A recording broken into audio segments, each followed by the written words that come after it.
Estamos aqui mais uma vez, mais um domingo, na presença do Senhor, para louvar e engrandecer a sua majestade. Nesta ocasião estamos muito felizes em podermos glorificar ao nosso Deus, exaltar ao nosso Deus junto aos nossos irmãos. Fico feliz. Estamos aqui um pouquinho atrasados, mas estamos aqui. Louvado seja o nome do Senhor. Eu quero já agradecer a Deus pela sua vida, você que já está conosco, você que está aqui nesta noite junto comigo, com a sua família e a minha família, para adorarmos ao nosso Deus, o Deus e Pai do Senhor Jesus Cristo, o nosso Salvador, o nosso Redentor, aquele que vive e reina para todo sempre. Quero dizer que é um privilégio, mesmo que ainda à distância, com saudades e tudo mais, mas podermos assim compartilhar com você, saber que você está aí, para mim é muito importante, para mim é muito satisfatório saber que cada um de vocês estão aí com as suas famílias, para juntos adorarmos a Deus, como sempre foi ao longo desses 6 anos que nós estamos aqui junto com vocês, para a glória de Deus. Que Deus possa abençoar a sua vida nesta noite. Eu quero te dizer uma coisa, meu irmão, até antes mesmo de orarmos, que esta mensagem de hoje é especialmente para aquelas pessoas que estão desacreditadas, que desacreditaram de si mesmas, que não acreditam que pode voltar a viver uma vida de poder, de mistério, no cumprimento da vontade de Deus para a sua vida. Muitos estão assim vivendo nesses dias, desacreditados de si mesmos, não acreditando mais, não enxergando mais a possibilidade de renovo na sua vida, de restauração na sua vida, ou em qualquer outra área de sua vida. Na verdade, para as outras áreas serem restauradas, nós precisamos primeiro passar por um processo de restauração. E muitos têm vivido assim ao longo desses anos, ao longo da vida, ao longo do chamado do Senhor Jesus Cristo, porque abandonaram o trabalho, abandonaram o serviço no Senhor, a obra do Senhor, e hoje se consideram assim, pessoas incapazes de voltar a fazer o que faziam um dia na obra do Senhor, como contribuíram para a obra de Deus em algum momento de suas vidas, hoje se encontram assim desacreditados. E aquelas pessoas que viviam um relacionamento de intimidade com Deus, um relacionamento de visão, de dons espirituais e de tantas coisas, que hoje de repente pode se encontrar assim também, desacreditadas em si mesmos. Essa mensagem é especialmente para você que está se sentindo assim. Para você que está desacreditado que um dia pode voltar a dar voltas com Deus na viração do dia. Para você que está desacreditado que um dia pode voltar ao seu ministério, ao serviço da casa do Senhor, a dedicação que um dia você teve, que um dia você, aquilo que um dia você amou, que você se doou, que você se deu, e por algum motivo você perdeu, por algum motivo você saiu, por algum motivo você não está fazendo mais. Até mesmo por causa de você, porque nós somos os piores, nós somos os principais causadores do impedimento dos propósitos de Deus na nossa vida. Não é ninguém, somos nós mesmos. Por não sabermos lidar com determinadas situações e circunstâncias, nós nos privamos dos propósitos, dos mistérios, da vontade do divino na nossa vida. E nós começamos a ficar desacreditados, porque o tempo passa, o tempo voa. O tempo não para por causa de mim, por causa das minhas feridas. O tempo não espera eu me restaurar para poder voltar. Simplesmente ele continua. E se você, por algum motivo, esteja se sentindo assim nessa noite, preste atenção ao que te diz o Senhor nesta noite. Ouve o que o Espírito Santo está falando para você. E nesta ocasião nós iremos ler o texto da palavra de Deus que se encontra no Evangelho do Senhor Jesus Cristo, segundo a narrativa do discípulo amado, João. Então, se você quer ouvir junto comigo aí, tá? Que você nesse momento abra aí a sua Bíblia junto comigo. Vamos lá. Abra a sua Bíblia, deixa ela aberta e diga assim: fala Deus, fala Deus, toca-me com brasas do altar. Fala Deus, fala Deus, sim, alegre atendo ao teu mandar. Fala Deus, fala conosco nesta noite, em nome do teu Filho amado, Jesus Cristo. Esse é o desejo do nosso coração. Abra comigo a sua Bíblia, no Evangelho do Senhor Jesus Cristo, segundo a narrativa de João, no capítulo de número 21. Capítulo de número 21. O último capítulo do Evangelho, os versículos 15 a 17. Só 3 versículos, mas você vai deixar sua Bíblia aberta aí, o seu aplicativo aberto, e pedindo a Deus no seu espírito, no seu coração, para que Ele fale a você. Porque diante dessas palavras que eu já te falei, você pode ter dito: eu sou uma dessas pessoas, Senhor. Estou desacreditado de mim mesmo. Estou desacreditado que eu posso voltar a fazer algo em teu nome. Estou desacreditado que eu posso voltar ao ministério. Estou desacreditado que eu posso te servir com o dom que tu me destes, ó Deus.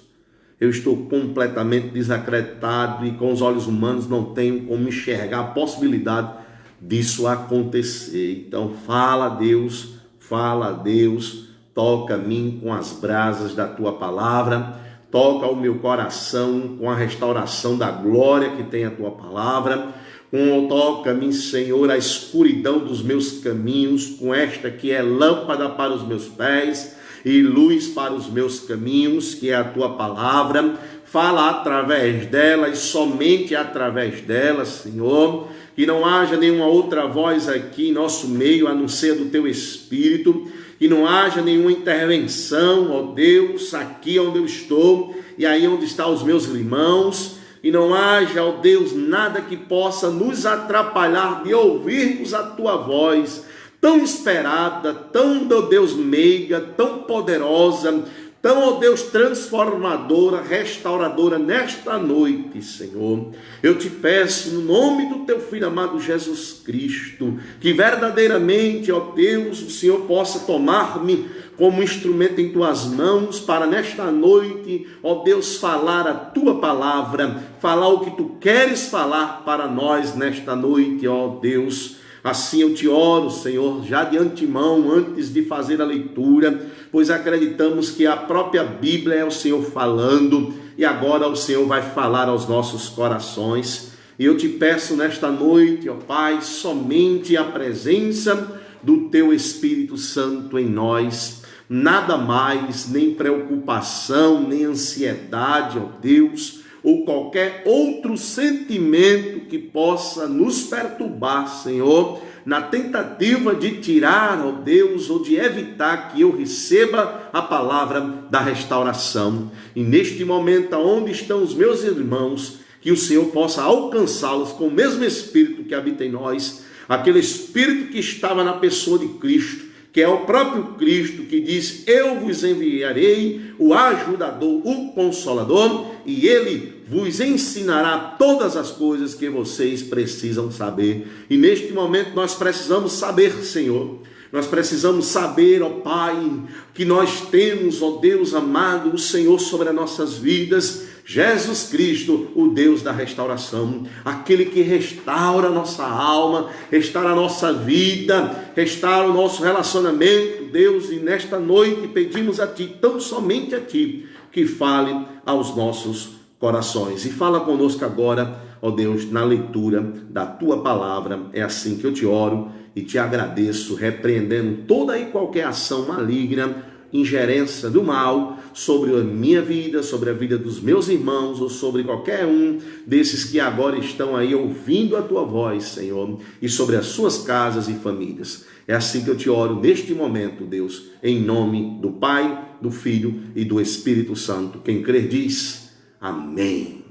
Então, meus amados irmãos, a leitura da palavra nos diz assim, João 21, versículos 15 a 17 nos diz: e depois de terem jantado, disse Jesus a Simão Pedro: Simão, filho de Jonas, amas-me mais do que estes? E ele respondeu: sim, Senhor, tu sabes que te amo. Disse-lhe: apacenta meus cordeirinhos. Tornou-lhe a dizer segunda vez: Simão, filho de Jonas, tu me amas? Disse-lhe: sim, Senhor, tu sabes que te amo. Disse-lhe: apacenta as minhas ovelhas. Disse-lhe terceira vez Jesus a Simão, filho de Jonas: tu me amas? Simão entristeceu-se por lhe ter dito terceira vez: tu me amas. E disse-lhe: Senhor, tu sabes tudo. Tu sabes que eu te amo. Jesus disse-lhe: apacenta as minhas ovelhas. E é isso, meus amados irmãos. Estava assistindo esses dias, nós estamos aí de quarentena, estamos fazendo muitas coisas em casa, muitas atividades, mas também nós temos mais tempo, até mesmo para assistir um bom programa de televisão. E estava assistindo a History Channel, e nesse canal estava passando ali um momento, um programa de restauração. Restauração de pinturas, restauração de obras de arte, restauração de objetos valiosos. E eu observava a meticulosidade com aqueles profissionais da restauração faziam o seu trabalho. E existia uma preocupação perene entre eles de danificar aquilo que é tão precioso, já que se tratava de uma restauração. E eu observava como eles tratavam aquilo ali com carinho, com uso de luvas, com coisas assim, sabe? Tentando deixar aquele material, aquela pintura, aquele objeto da melhor maneira possível, assim como um dia já foi.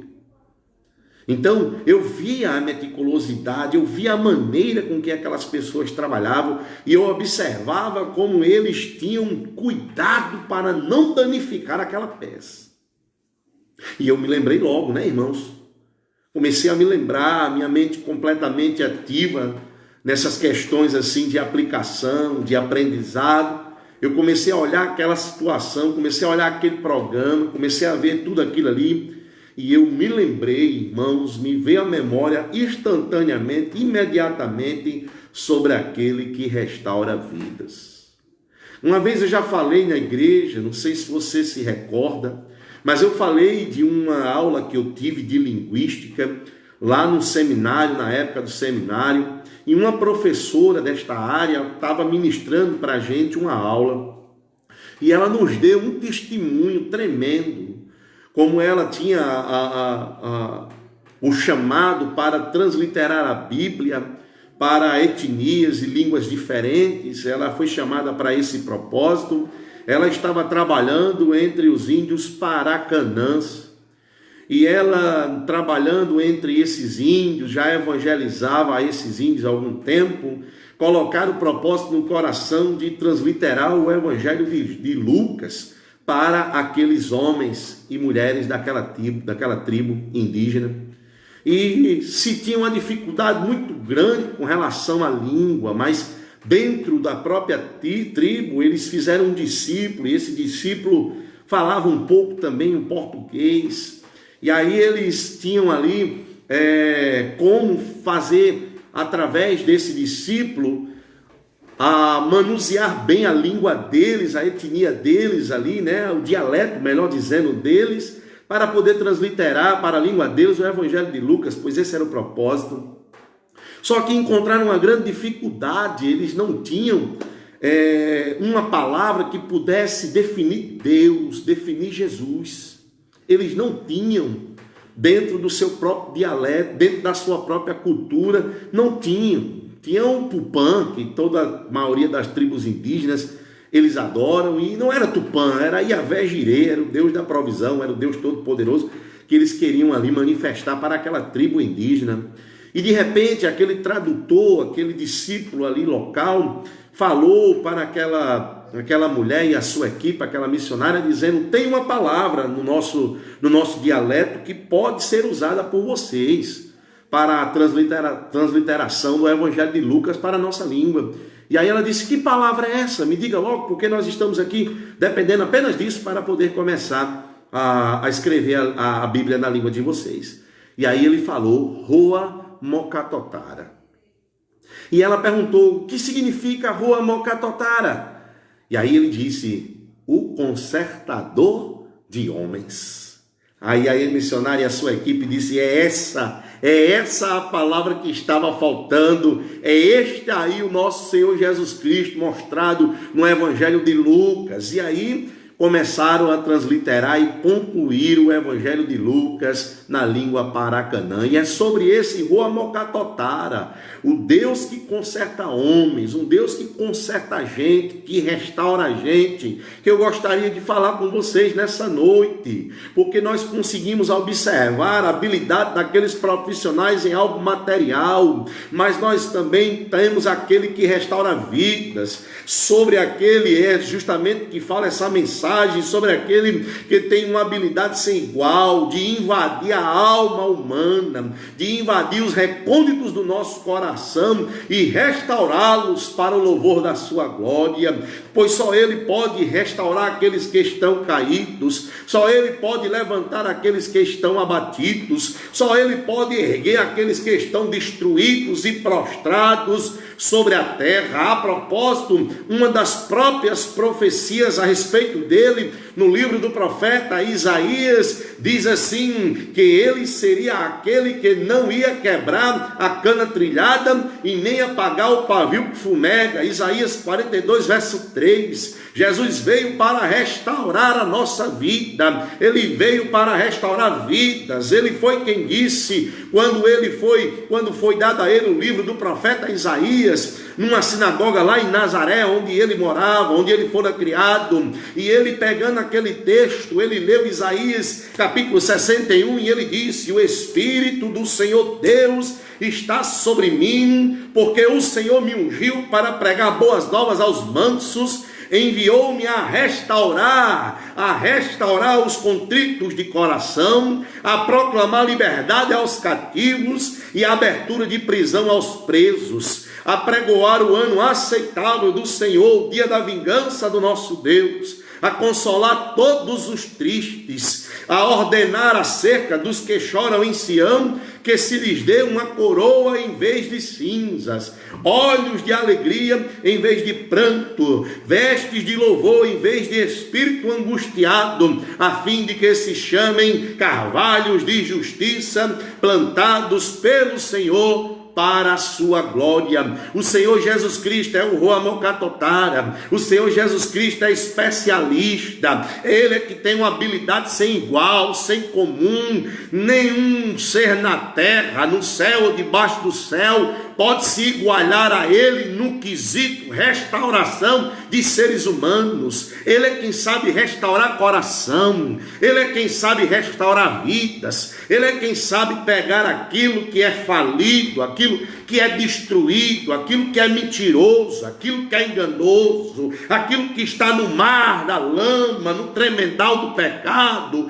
colocar sobre uma rocha de salvação, transformar a sua mente, transformar o seu louvor, lhe dando-lhe uma vestes de alegria, uma vestes manchada no seu próprio sangue de santificação e restauração, e transformar aquele homem num vaso e depositar nele a sua glória para o louvor do seu nome. Só Ele é quem pode fazer isso, só Ele é quem tem esse poder. Portanto, meus amados irmãos, Jesus é o Deus da restauração. Só Ele é quem pode restaurar a minha vida e a tua vida. Aleluia! E principalmente naqueles que estão desacreditados acerca de si mesmos. aqueles que acham que não têm uma vida plena, aqueles que vivem a frustração do pecado e do mundo, aqueles que vivem, sabe, acorrentados numa bola de ferro do seu próprio eu, do seu ego elevado. É para estes que essa mensagem vem em primeiro lugar.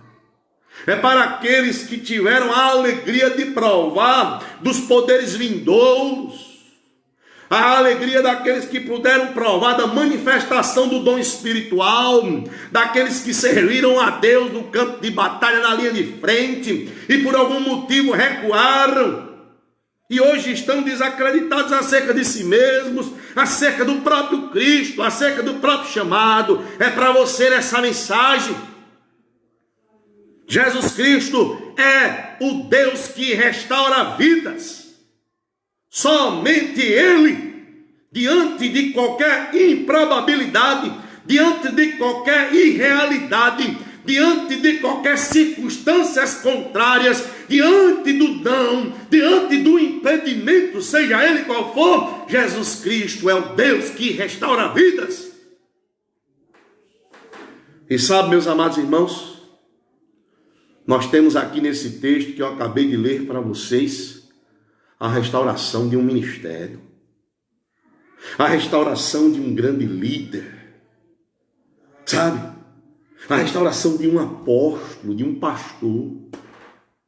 Mas depois de Judas, o Iscariotes, foi aquele que mais caiu diante e de maneira vergonhosa na presença do Senhor Jesus Cristo. Depois de Judas, ele foi aquele que mais caiu. Depois de Judas, ele foi aquele que mais deu escândalo acerca da vergonha. Foi este homem. Quem é que não conhece a história de Pedro, de Simão Pedro? Todos nós conhecemos bem a história desse homem. Todos nós acompanhamos a trajetória de Pedro. Não precisa ser nenhum estudioso nato da Bíblia para conhecer a história daquele que negou a Jesus 3 vezes antes que o galo cantasse. História essa negativa, um exemplo negativo que ficou aí exposto ao longo da história da igreja, que é usado em várias questões, que é usado para crentes até hoje, exemplos de negação usados pela própria história do apóstolo Pedro. E diz uma lenda, irmãos, não é bíblico isso que eu vou dizer, tá? É uma lenda acerca do apóstolo Pedro que se diz que um certo dia os discípulos estavam ali famintos, caminhando com Jesus em meio aos desertos da Galileia, pregando o evangelho o dia inteiro. E vocês sabem que Jesus era movido pelo Espírito Santo, às vezes passava 40 dias e 40 noites sem comer nada. E os discípulos disseram: peguem uma pedra cada um de vocês. E os discípulos pegaram uma pedra. Jesus disse aos seus discípulos: peguem uma pedra cada um de vocês. E os discípulos pegaram uma pedra assim mais mediana, sabe? E começaram a carregar. E Pedro, muito sabido, pegou uma pequena pedra e colocou ali em seu bolso. E os discípulos carregando aquela pedra a uma longa distância. E Pedro dizendo: mas como eles são, rapaz? Eles não conhecem os mistérios de Jesus. Eu conheço Jesus, isso é bem típico de Pedro, né? Eu conheço Jesus de íntimo. Jesus, quando faz isso, ele está aprontando ele está querendo alguma coisa. E aqueles discípulos ali com aquelas pedras já exaustos, de repente Jesus disse: vamos parar aqui nesta noite. Peguem as suas pedras e coloquem no chão. E aqueles discípulos ali com fome, todo ali, sabe, cansados, carregando aquela pedra. E Pedro tira a sua pedrinha do bolso, coloca na frente dele. Aí Jesus Cristo disse: agora vocês vão orar, porque essas pedras que vocês pegaram vão se transformar em pão para vocês comerem. E aí eles oraram, e ali a cada um com aqueles pãozão grande, né? Aqueles pão, aí comeram, se saciaram para poder aguentar ainda mais a viagem. Pedro com aquele pãozinho, ou seja, comeu o pão, ainda ficou com fome, e agora cansado e com fome. E aí Jesus Cristo se levanta e diz: vamos lá de novo, cada um de vocês pegue mais uma pedra e vamos adiante. Aí Pedro disse: dessa vez eles vão ver, dessa vez agora quem vai pegar uma pedrona sou eu. E Pedro pegou uma pedrona e começou a andar junto agora com os discípulos. E os discípulos já saciados, né? Pegaram uma pedrinha, cada um colocou dentro do bolso e foram mais adiante. Chegando diante do mar da Galileia, Jesus Cristo disse: pronto, peguem a pedra agora e lancem no mar.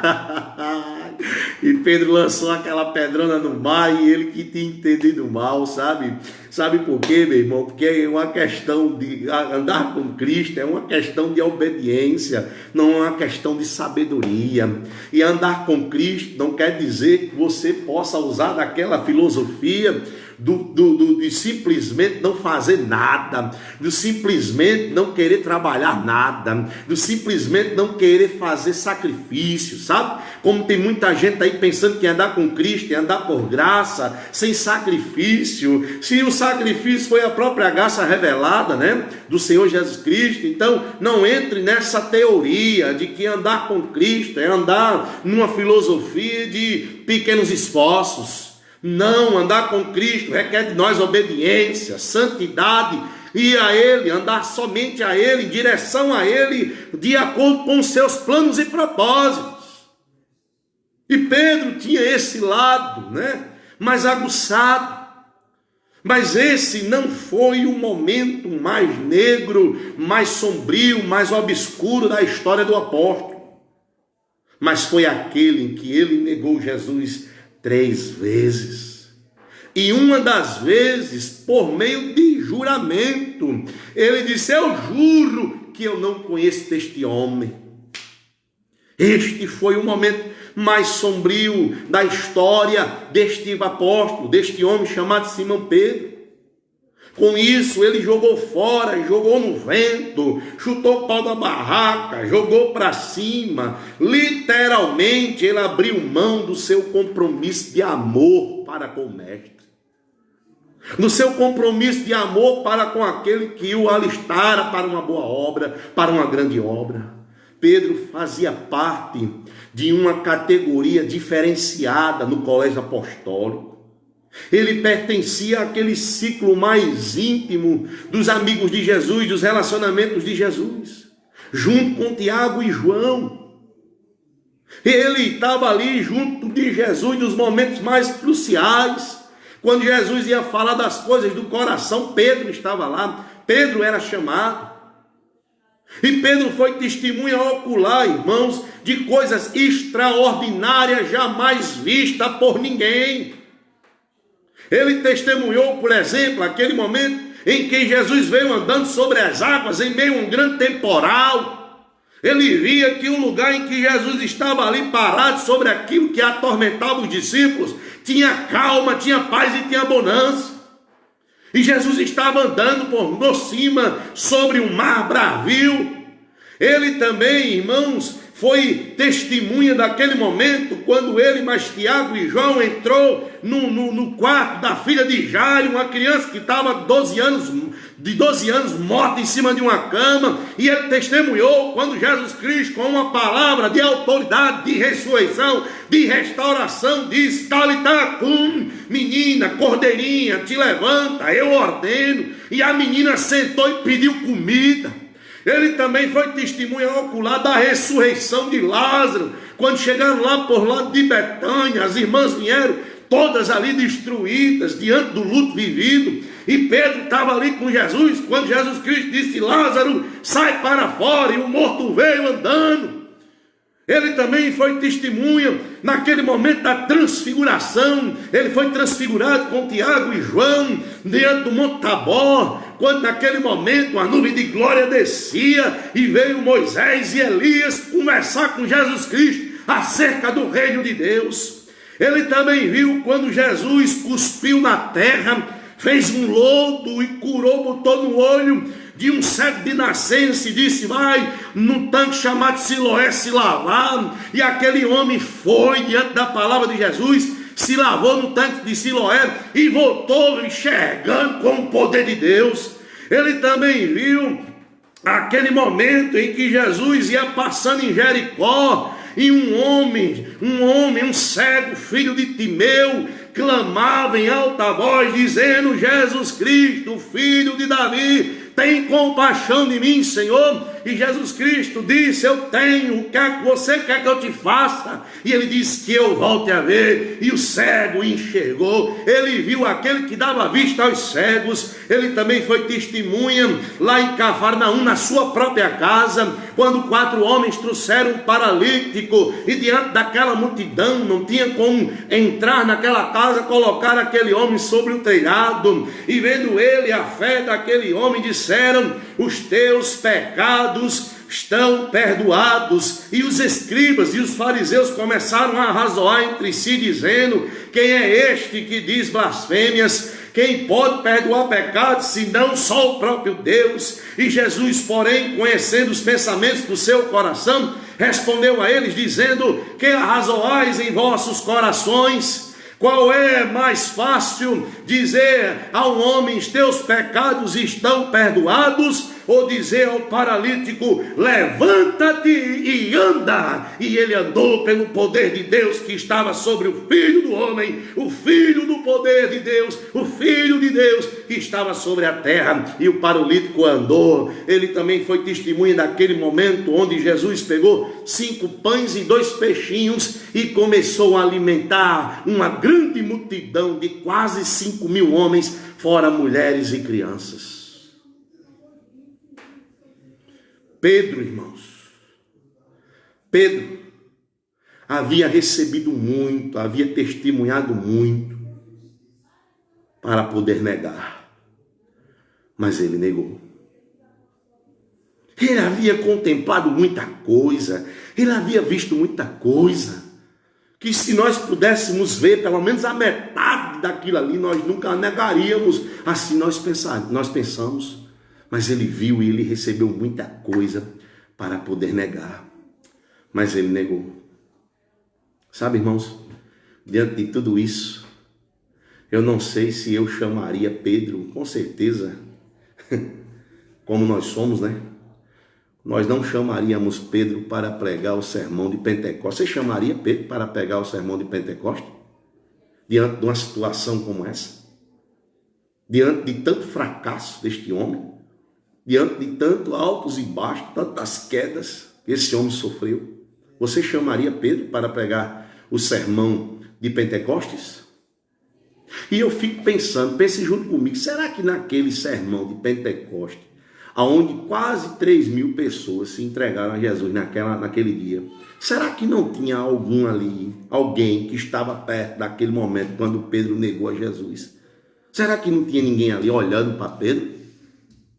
Como é que aquelas pessoas poderiam reagir diante daquele que negou a Jesus, agora pregando o sermão de Pentecostes? Irmãos, isso aí não passa de conjecturas da minha parte, porque nunca foi da parte do Senhor pensar desta maneira. Somos nós, seres humanos, que pensamos assim, porque Cristo é muito diferente de nós, e graças a Deus por isso. Ele é aquele que acredita nos desacreditados, irmãos. Ele é aquele que investe nos falidos. Ele é aquele, sabe, que escolheu as coisas loucas deste mundo para confundir as sábias. Ele escolheu as desprezíveis, as que não são, para confundir as que são, porque Ele é o Deus da restauração. Louvado seja o nome dEle. Ele não enxerga como eu enxergo, e não enxerga como você enxerga. Nem o próprio profeta Samuel poderia enxergar, sendo ele o homem importante que foi, profeta do Senhor, ouvia a voz de Deus, mas nem ele foi capaz de enxergar como o próprio Deus enxerga. Porque Deus não enxerga as nossas aparências, Deus não enxerga nossas cicatrizes, o nosso corpo físico, atlético, para poder alistar para o seu grande exército. Deus sempre alista e escolhe aqueles que têm um coração quebrantado e contrito e disposto a servir a Ele. Essa é a realidade. Se o teu coração, ainda diante de tanto fracasso, diante de tantas quedas que você sofreu nesta vida, estiver disposto a adorá-lo, Ele vai encontrar o teu coração nessa noite. Ele vai encontrar o teu coração nesta noite. Independente da tua performance, independente independente de qualquer outra coisa, o Senhor Jesus Cristo vai encontrar o teu coração nesta noite. Só basta nele ter um pouquinho de amor, um pouquinho de desejo de querer servir e de querer viver uma vida de propósito e de mistério com esse Deus de toda glória, com Deus que restaura a vida dos homens. Aleluia! Louvado seja o nome do Senhor Jesus Cristo. E Pedro estava aqui na companhia dos outros discípulos, nos versículos anteriores a esse que eu li.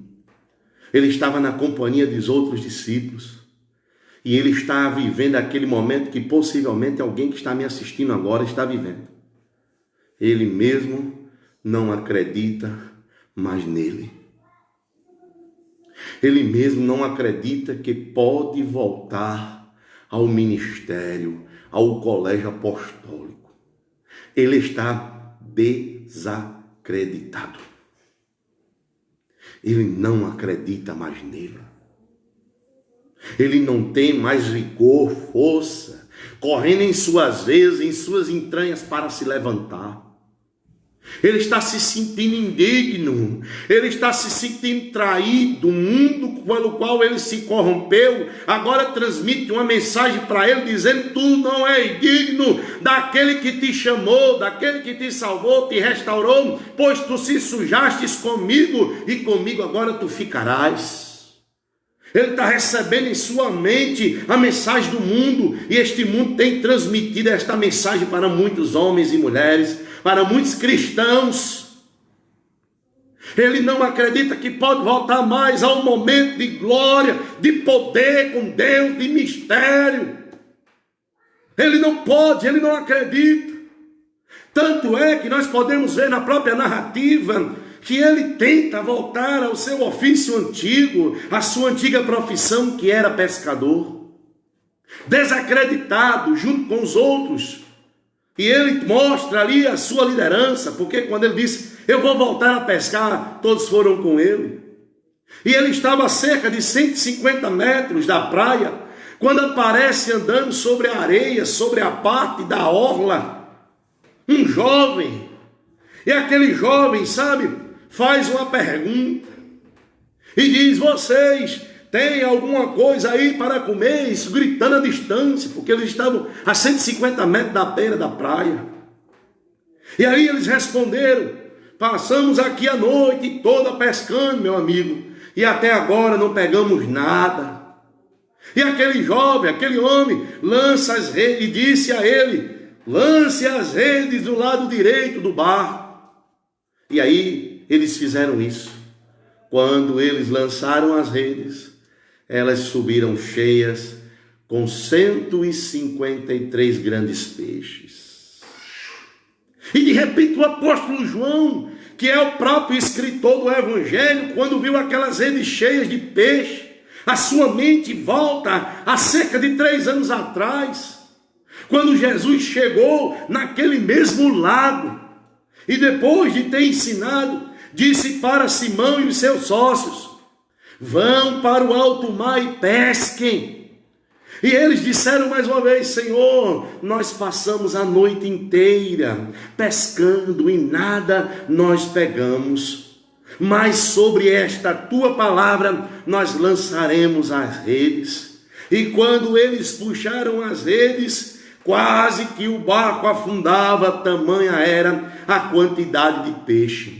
Vendo isso, Simão Pedro, naquela ocasião, tomado de um sentimento da glória de Deus, na pessoa de Jesus Cristo, disse: Senhor, retira-te de mim, porque sou um pecador. Mas Jesus Cristo disse: não temas, porque de agora em diante eu farei de ti um pescador de homens.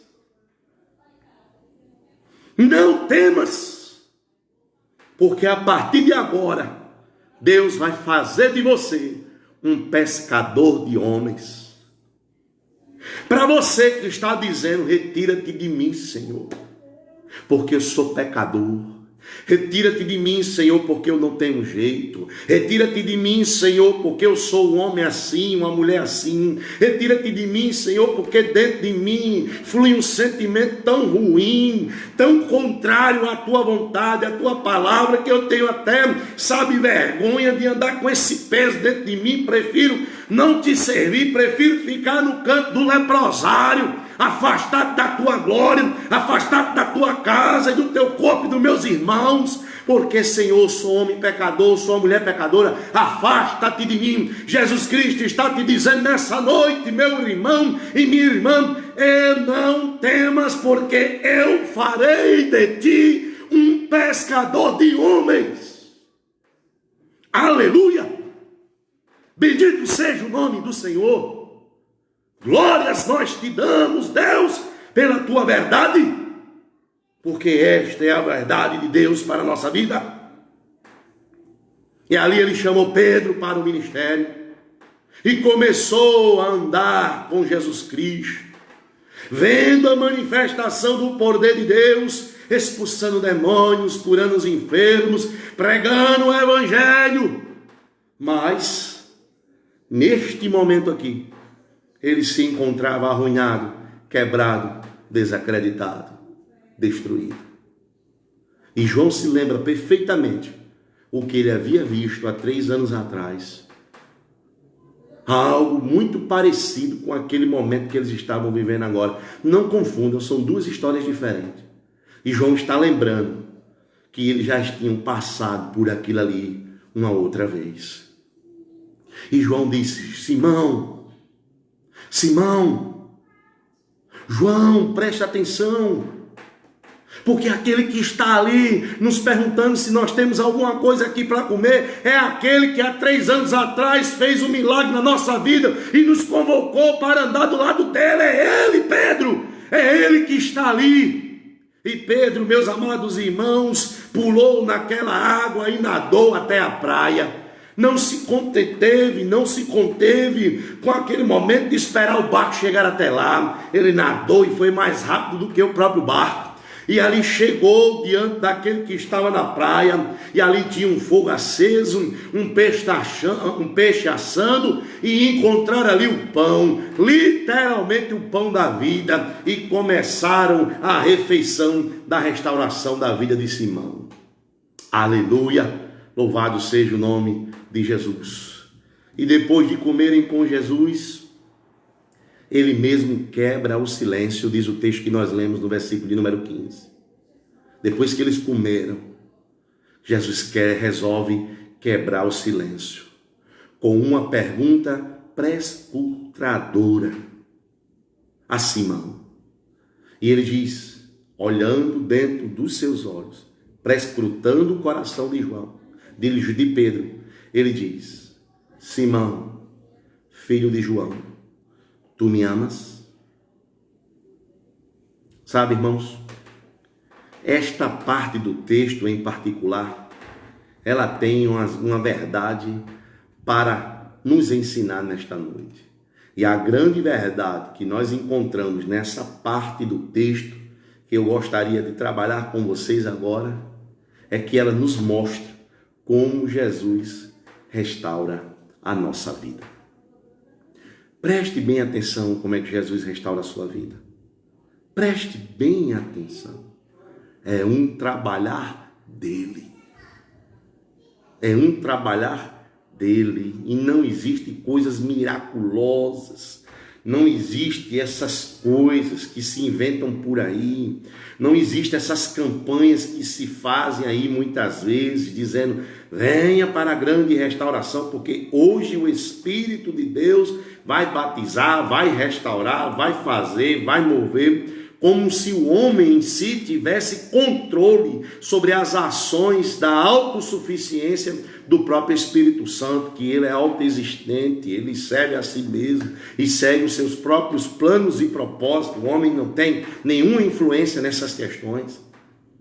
E é um trabalhar do próprio Espírito Santo. E sabe como é que Jesus restaura a nossa vida? Em primeiro lugar, preste bastante atenção. Antes de Jesus nos restaurar ao seu serviço, ao ministério para quem já teve, ao serviço da sua obra, ele precisa nos restaurar o relacionamento com ele.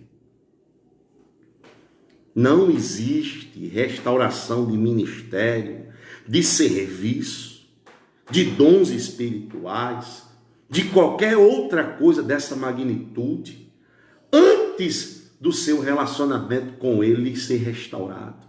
O seu relacionamento com ele precisa, antes de tudo, em primeiro lugar, ser restaurado para que haja restituição.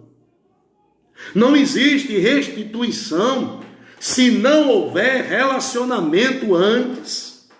Tem que haver um relacionamento, uma restauração do relacionamento. Quem sabe o que se partiu na tua vida, quem sabe o que você deixou de fazer, o que se quebrou, não foi porque antes quebrou o relacionamento com ele.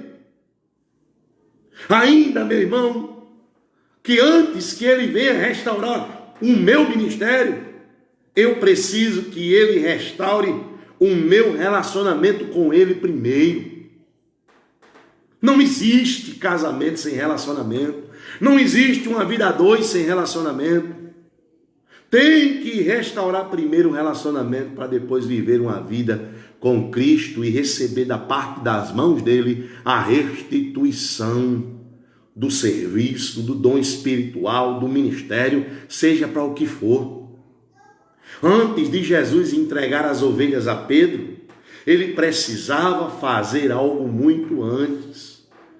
Porque, afinal de contas, meus amados irmãos, nós não somos para Jesus aquilo que nós produzimos, e graças a Deus por isso.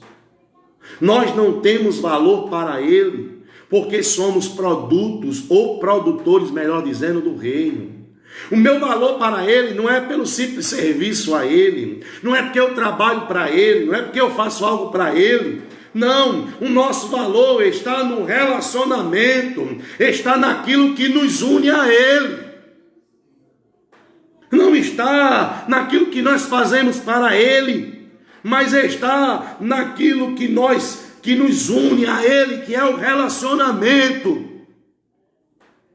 Nós não temos valor porque servimos no altar, no louvor, em qualquer canto. Não. Essa não é a realidade bíblica.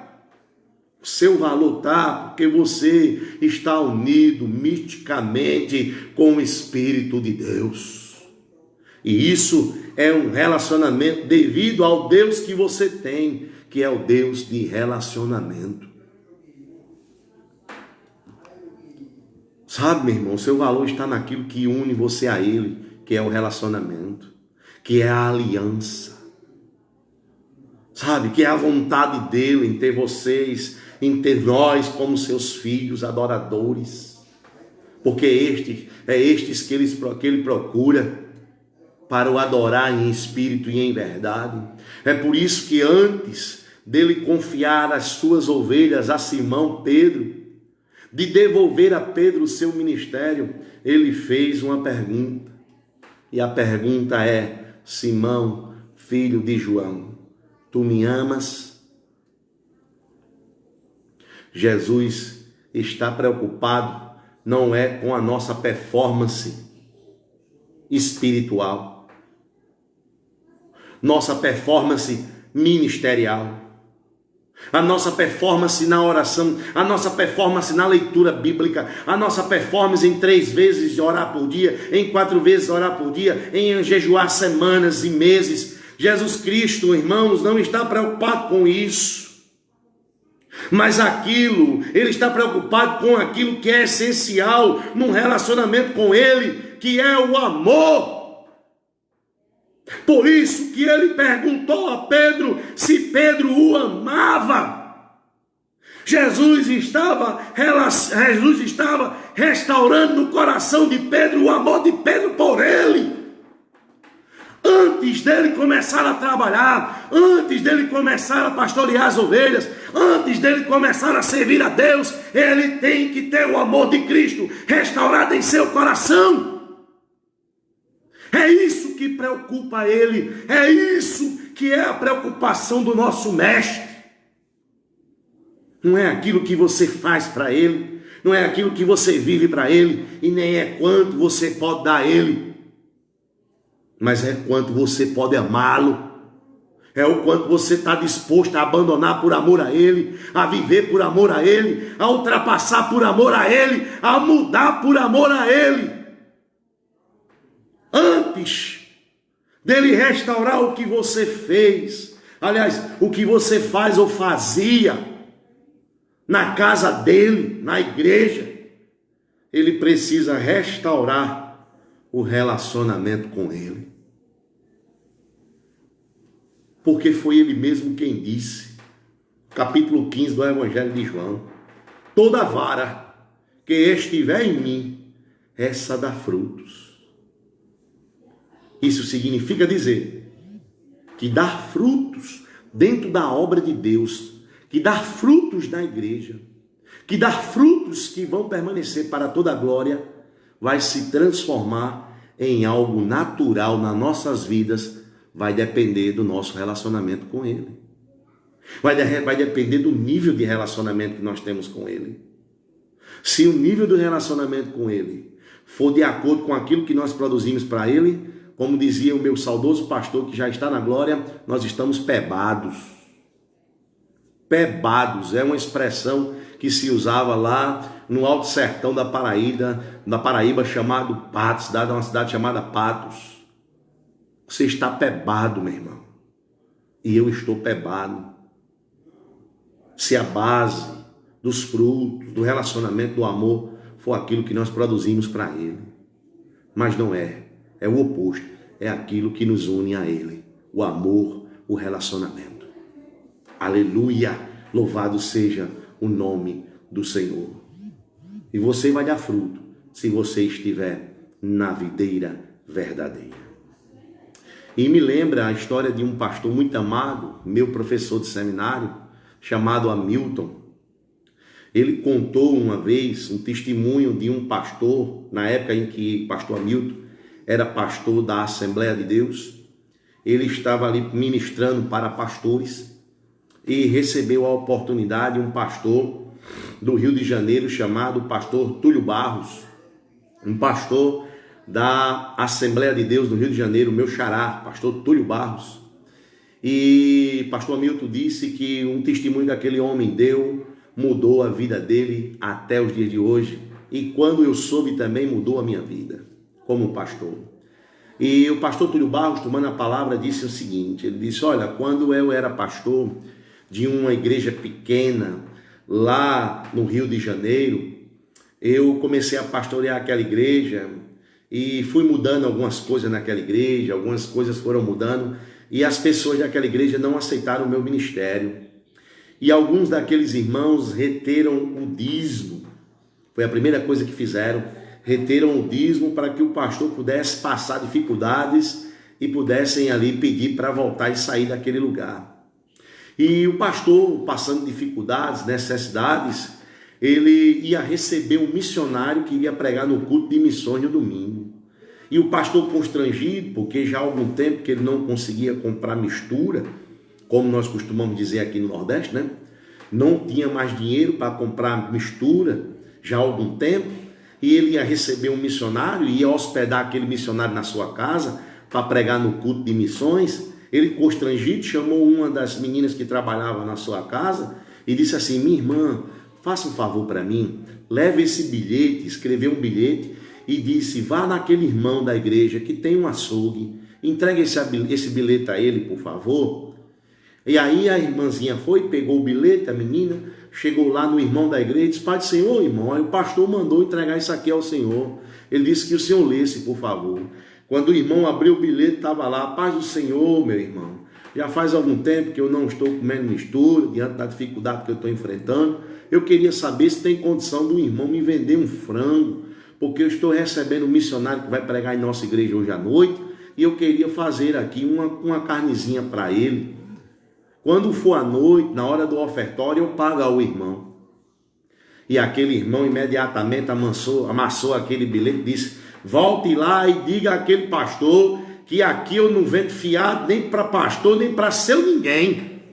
Aqui no meu comércio eu não vendo fiado para ninguém. Vá lá e diga a ele. A menina, sem saber como voltar para dizer aquela notícia ao pastor, constrangida, mas tinha que voltar. Chegou lá, encontrou o pastor ali, né? Aflito, ali ansioso. E quando o pastor não viu em suas mãos nenhuma sacola, o pastor perguntou: o que foi que aconteceu, minha irmã?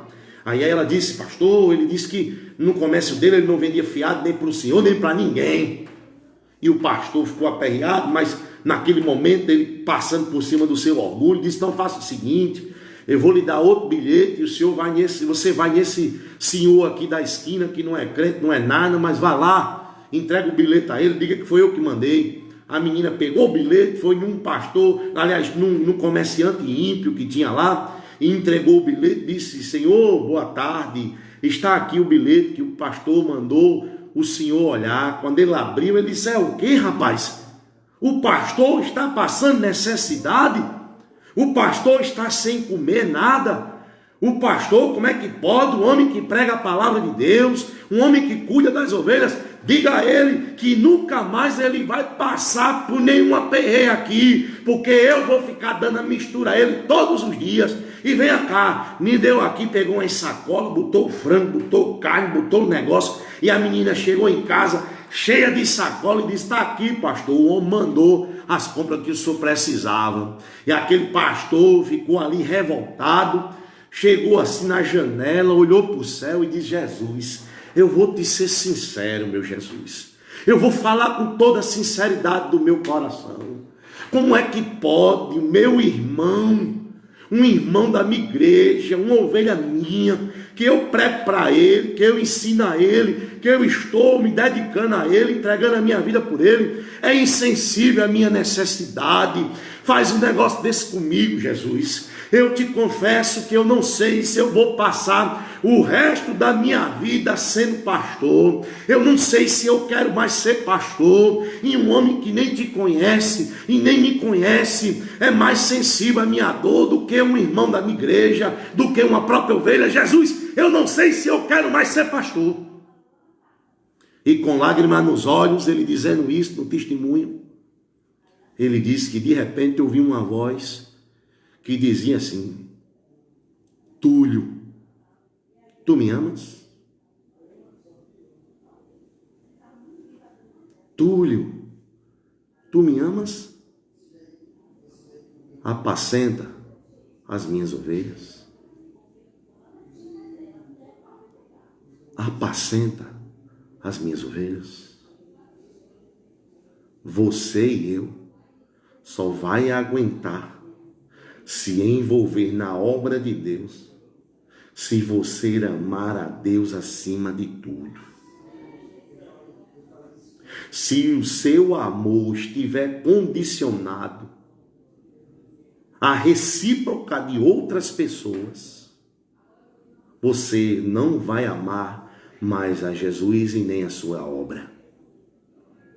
Se o seu amor estiver por Jesus estiver condicionado a parabéns de outras pessoas, a reconhecimento de outras pessoas, muito pelo contrário, você vai encontrar a ingratidão de muita gente. Você vai encontrar a falta de reconhecimento e muita crítica. Se você não tiver amor para Cristo, você não apacenta as ovelhas de Cristo. Se você não tiver amor por Cristo, você não consegue viver na sua obra, você não consegue se envolver na sua obra, você vai se frustrar, vai adoecer, vai se chatear, e vai se aborrecer e vai sair. Você não consegue se envolver. Quem daqui não tem motivos para sair da igreja? Eu tenho motivos para sair da igreja. As pessoas que eu pastoreio também têm motivo para sair da igreja, quem sabe através por causa de mim mesmo. Você tem motivos para sair da igreja. E sabe por que as pessoas às vezes não saem da igreja? Porque sabe que o mundo é muito pior do que a igreja. Mas pense direitinho comigo. Será que Jesus Cristo não merece que a gente se envolva com Ele? Na sua obra? Diante de tudo que Ele fez por nós? Será que não dá para a gente se fazer um esforço? Será que não dá para a gente realmente abraçar a obra e se dedicar a ela com todo o carinho, com todo o amor, com todo o zelo, com toda a dedicação? Será que se a gente for olhar pelo que ele fez, pelo que ele é, pelo que ele representa, a gente não consegue? Porque eu vejo Jesus Cristo dizendo assim a mim, ó, vá meu filho, você consegue, vá um pouquinho mais adiante, deixa essas coisas para o lado, deixa essas coisas para lá, você não precisa de reconhecimento, porque eu escolhi a vós outros, não foi você que me escolheu, mas eu que escolhi para que vai desfrute e o vosso fruto permaneça. Vá meu filho, por mim, faça por mim, por mim, faça por mim, pastorei as minhas ovelhas por mim, pastorei os meus cordeirinhos por mim, vá mais adiante por mim, por mim. Será que ele não merece? Será que não merece de nós um esforço e um sacrifício? Você só vai aguentar se envolver até na cozinha da igreja, se você tiver amor por Cristo acima de tudo. Por isso, você que está ferido com a igreja, decepcionado com a igreja, eu também já tive muitas vezes na área de se decepcionar e decepcionar, eu já estou me transformando em especialista. Em tudo eu já estou, como diz Paulo aos Filipenses capítulo 4, já estou ali matriculado. Já aprendi a estar contente em toda e qualquer situação. Sabe por quê? Porque o amor de Cristo me constrange a servir a Ele. Porque o amor de Cristo restaura-me toda vez que eu penso em desistir. O amor de Cristo vem com um peso maior. A missão da sua cruz, a sua ação por mim, a via sacra, a ressurreição, tudo que Ele enfrentou vem com mais força no meu coração. Por isso que eu ainda aguento me envolver, porque Ele toda vez restaura o meu relacionamento com Ele primeiro, para depois restaurar o meu ministério. É assim com você também. Você só vai aguentar se envolver, a lidar com as coisas que acontecem no meio da igreja e na vida em si, se você tiver amor por Cristo em seu coração. E para finalizar, o Senhor Jesus Cristo, Ele é o Deus da restauração. E um casal de missionários terminou a missão. Vai chegando no aeroporto, junto com um político que tinha um púlpito, uns cartazes, umas coisas, maior manifestação, maior alegria. E o casal de missionários, nem a família dele estavam lá para receber, só tinha um irmão que era do asilo da missão, que ia receber aquele velho casal de missionários para levar para o asilo. E quando aquele missionário que dedicou a sua vida inteira chegou à conclusão que não valia a pena nada do que ele tinha feito, nenhum reconhecimento, nem nada. E quando eles foram levados por aquele irmão ao asilo, a mulher já preocupada dentro do carro, vendo o marido calado, e começou a entregar a vida daquele marido a Jesus, que havia cuidado dele a vida inteira. E entregou aquela situação a Jesus. Quando chegaram no asilo, aquele homem e aquela mulher, a mulher sabiamente diz: Jesus é contigo. Aí disse: filho, eu vou sair para conhecer as instalações. Fique aí, Jesus vai falar com você. E ela saiu para olhar as instalações.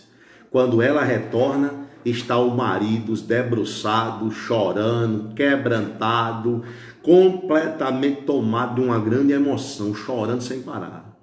E a mulher chegou para ele e disse: filho, Jesus falou com você, não foi? Filho, Jesus falou com você, não foi? E ele disse: foi, minha velha. Jesus falou comigo. E o que foi que Jesus falou com você, meu filho? Ele disse a seguinte palavra para mim, minha velha: meu filho, não se preocupe com recepção. Sabe por quê? Porque você ainda não chegou é em casa.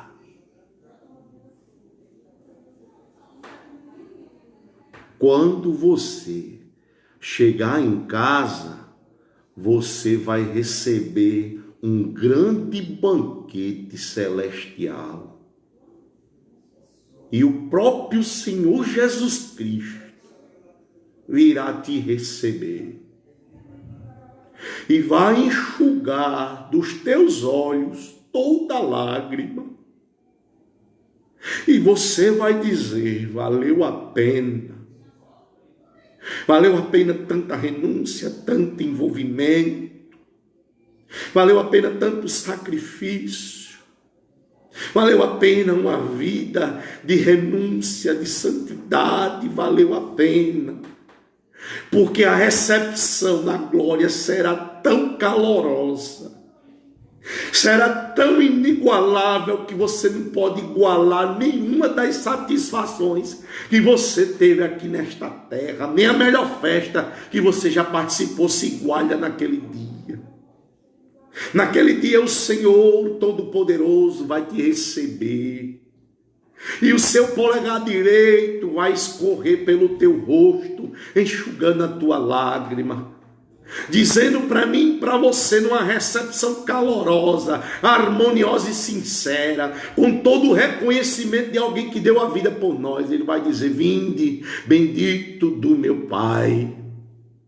Entra agora para o gozo eterno que te é preparado antes da fundação do mundo. Porque tu fostes fiel no pouco, e sobre o muito eu te colocarei. E para você que tem essa certeza, diga: eu creio, meu Deus. Eu tenho essa certeza de glória eterna. Essa convicção, ela está nas minhas veias, ela está no meu coração e na minha mente. Eu sei, Senhor, que aqui eu não posso esperar nada. Eu sei, Senhor, que aqui eu não tenho reconhecimento. Eu sei, Senhor, que muitas vezes aqui nem valor eu tenho. Eu sei, Senhor, mas naquele dia eu vou gozar com o Senhor, que estenderá sobre mim o teu pavilhão, que estenderá sobre mim o teu tabernáculo. Nunca mais terei sede, nunca mais terei fome, e o Senhor enxugará dos meus olhos toda lágrima. Para toda a eternidade, uma grande mesa está sendo preparada para você. Uma grande mesa onde tu, o próprio Senhor Jesus Cristo disse: te assentarás com Abraão, com Isaac, com Jacó. E como diz o Apocalipse, você vai adorar o seu Deus, na presença do seu Deus, de dia e de noite, com palmas e com cânticos. Essa é a recepção para você que está desacreditado. Essa é a recepção para você que está desanimado. Essa é a recepção para você que está ferido, para você que está angustiado, para você que não vê solução para a sua vida, que não vê e não sabe como vai voltar, como vai fazer. Não, você não sabe como vai ser, você não tem de como dizer qual dia será. Só precisa crer, porque Jesus Cristo é o Deus que restaura vidas. Ele é o Roa Mokatotara, o Deus que conserta homens, aquele que conserta seres humanos. Aleluia, Senhor. Eu creio, meu Pai. E com isso, Senhor, tira do nosso coração muita tristeza, muito lixo que nós estamos acumulando ao longo da vida cristã, com as nossas experiências de igreja e tantas outras coisas. Deus vai limpando o teu coração nesta noite. Deus vai restaurar o teu ministério. Deus vai restaurar o serviço que você fazia na casa do Senhor. Mas antes ele precisa restaurar o amor dele no teu coração. Porque se já houve algum problema contigo no ministério que você exercia, você precisa ter muito amor no seu coração para voltar a se envolver novamente. Porque só assim você vai aguentar. Só por amor a Cristo você vai aguentar. Lembra do pastor Túlio Barros? O que foi que Deus disse a ele? Tu me amas, então apacenta as minhas ovelhas. E o casal de missionário, você não chegou na sua casa ainda. Quando chegar em casa, uma grande festa, um grande banquete, vos será preparado pela mão daquele que disse no capítulo 14 do Evangelho de João: eu vou preparar um lugar para você. Eu é quem vou preparar um lugar para você. Xande couve na sandira, mas soriante cante lá, mas séria danas. Eu é quem vou preparar um lugar para você. E ande couve proba naganás e ande conassai.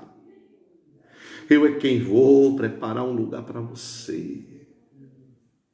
E Jesus pergunta para mim e para você nesta noite: igreja, tu me amas? Você me ama? Você que está aí me assistindo agora, ouvindo esta mensagem, o Senhor Jesus Cristo pergunta a você: você me ama? Você me ama? Então apacenta as minhas ovelhas. Porque neste momento Deus está restaurando o relacionamento dele com você, para você voltar para o lugar que você servia a ele, na casa dele. Se você crê, diga amém. Eu creio, Senhor. Eu creio. Viva em paz, irmãos. Viva em paz com essa realidade na vida de vocês. Viva em paz com essa realidade que é uma verdade eterna. Só Deus é quem pode restaurar as nossas vidas. E eu gostaria de orar por você agora neste momento. Eu gostaria que você estivesse junto comigo orando. E não pense que o trabalho que você fazia na casa do Senhor era menos importante. Porque todo serviço na casa do Senhor é serviço. Todo serviço na casa do Senhor é adoração. Não importa se era simples ofício de limpar a igreja, de servir uma água, de fazer qualquer coisa desse tipo. Não é menos importante de quem está lá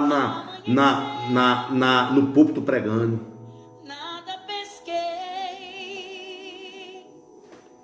Parecia ser apenas mais um dia, como qualquer outro. Quem mandou você largar as redes? Deus chamou você para ser pescador de homens. Deus chamou você para servir a Ele. Deus chamou você e alistou você para o exército dele. E Paulo disse a Timóteo: um soldado de Cristo não se embaraça com as coisas desse mundo. Não se embaraça com as coisas desse mundo, ainda que elas estejam dentro da igreja. Ouve na santa e ante cantarás. Ainda que ela esteja dentro da minha casa, não se embarace com elas. Porque dentro da minha casa tem aqueles que são fiel a mim. Tem aqueles que me temem, que pregam a minha palavra e que me amam. Ouve na soriante, cante, probanaganas.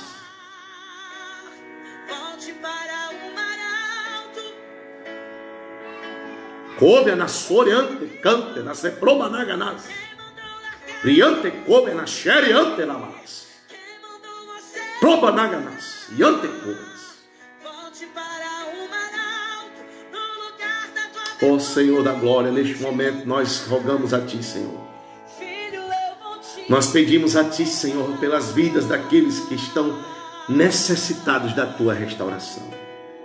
Que estão nesse momento, Deus, negando a si mesmo. Negando a si mesmo, Senhor. E com isto negligenciando a vida que tem para viver ao Teu lado. O Senhor conhece a estrutura de cada um, Senhor. E sabe exatamente o porquê que alguns estão passando por esse processo. Mas nesta noite o Senhor nos leva às Tuas Escrituras Sagradas e fala conosco através dessa palavra, dizendo que quer restaurar o Teu amor em nosso coração, para nós aguentarmos a nos envolver com a Tua palavra, com a Tua mensagem, aliás, com a Tua obra, com a Tua igreja. Deus não mandou você parar. Deus não mandou você largar a rede. Não decida por Deus. Se você está desacreditado de si mesmo, se você não sabe como é que vai ser, como é que você vai ser recolocado lá, diante do que você fez, diante do que você vivenciou nesses dias no mundo, diante do pecado acometido, diante de tudo isso, se você não sabe como, simplesmente recebe essa palavra em teu coração e diz: Senhor, eis-me aqui, Senhor, faz em mim o teu querer, Senhor. Renove em mim a tua promessa, renove em mim o teu amor, renove em mim o meu relacionamento contigo. E não vai importar mais nada nesta vida. Não vai importar colocações que irão fazer a teu respeito. Porque Deus é quem sabe os planos que tem ao teu respeito. Ninguém neste mundo sabe o que tem ao teu respeito. Só o Senhor, o dono da vida. Nesta noite, recebe esta palavra, meu irmão. Nesta noite, o Senhor te perguntou: tu me amas? Tu me amas, igreja? Você me ama? Você me ama? Você me ama? Pois apacenta minhas ovelhas. Esse não é só um ofício dos pastores, mas esse é um ofício de todo crente que é chamado por Deus para evangelizar, para fazer discípulos de todas as nações, batizando-os em nome do Pai, do Filho e do Espírito Santo, ensinando-os a guardar as coisas que Ele ensinou. Você é um crente você é um crente da grande comissão de Deus. Deus comissionou você para a sua obra. Não conclua aquilo que Deus ainda não concluiu. Não dê por fim aquilo que Deus iniciou e controla, e só Ele é quem pode dar a última palavra. Ouve na soriante cânter a séria balada.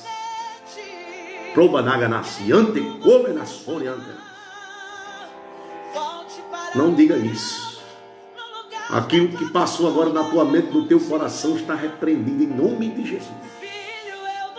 Esta palavra é para você mesmo. Não diga que não é para você não. Você que disse: não é para mim, é para você mesmo, diz o Senhor. Deus preparou este domingo, este momento agora, porque você nunca está aí. Mas Deus preparou esse momento agora para falar para você. Deus está chamando você para ser o pescador de homens.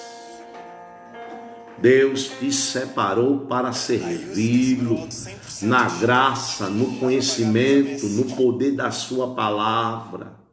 Somente Ele a quem nós devemos honra, glória e louvor. Somente Ele, mais ninguém. Só Deus é quem nos chama, só Ele é quem é o dono da nossa vida, só Ele é quem merece a nossa adoração, o nosso louvor, o nosso clamor, a nossa adoração. Toda a nossa vida é dada a Ele, é para Ele, para a glória dEle, para o louvor dEle. E é esta palavra que Deus tem para os nossos corações nessa noite. E eu oro para que a tua restauração venha através dela, em nome de Jesus. Amém. É isso aí, meus irmãos, nós ficamos por aqui. Terça-feira nós temos o nosso culto de oração, quinta-feira nós temos a nossa doutrina, e domingo, se Deus permitir, se tudo correr bem durante essa semana, domingo estaremos realizando o nosso culto de ceia na nossa igreja. Tá certo? Domingo estaremos realizando o nosso culto de ceia na nossa igreja, em nome de Jesus. E não esqueça, você que vai participar, de colocar a sua máscara, nós teremos o álcool em gel lá, vai estar tudo preparado, as cadeiras vão estar ali separadas, para que a gente possa ali sentar separadamente, seguir todos os protocolos. Mas chega de ficar em casa, né, irmãos?